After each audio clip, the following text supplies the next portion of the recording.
Hello, I'm cowboy bootmaker Lisa Sorrell, and you're watching It's a Boot Life. Swing that hammer, break that rock. Lord, that old sun is hot, and the shackles that I wear fit too tight. For In the Studio this week, I did a video essay on putting in the shank cover. Cowboy boots typically have a very rounded shank. The shank is a metal piece that supports the curve of the arch, and cowboy boots have a very heavy piece that covers the shank called a shank cover, and that piece is heavy so that plenty of leather can be left to create this curve that's typical for cowboy boots.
And now looking back is all that's left to do.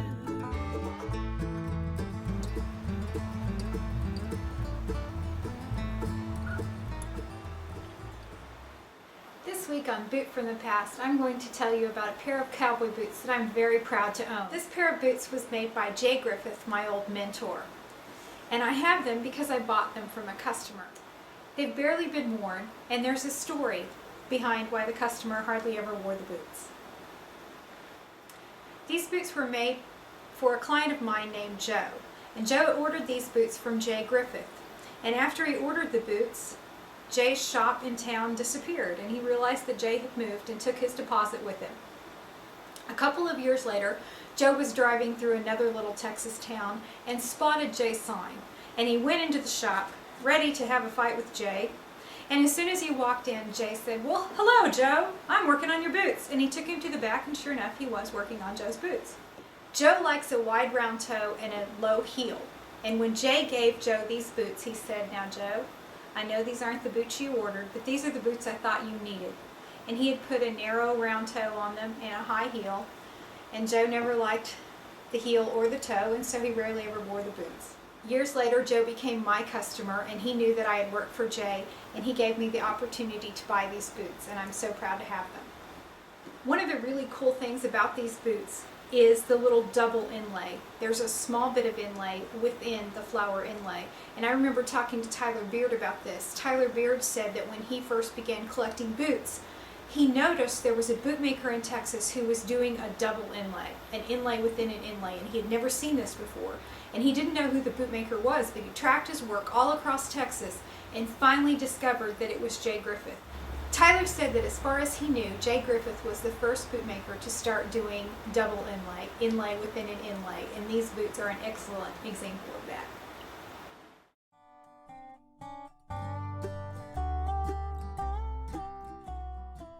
For my guest this week, I am so excited to have my mother, Lana.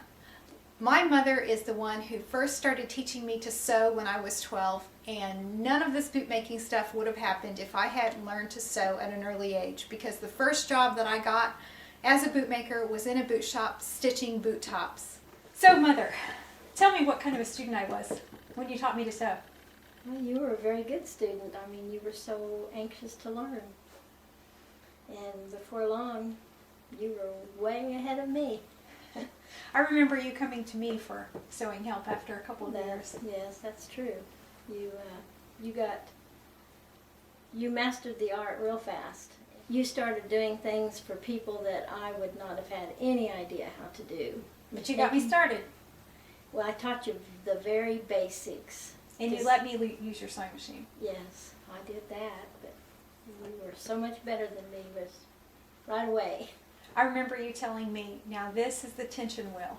Don't ever touch it. I still have trouble with the tension. My mother calls me sometimes for sewing help. She describes the problems that she's having over the phone, and I try to diagnose her sewing machine issues.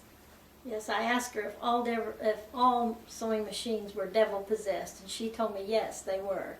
So maybe I'm not the only one that has trouble with sewing machines. No, they're all devil possessed for sure. So you still do sewing, and you make Barbie doll clothes and doll clothes now, right? Yes, I do. I enjoy that. I enjoy the creativity that I can, use my imagination to make them pretty and everything. So I'm not the only artist in the family.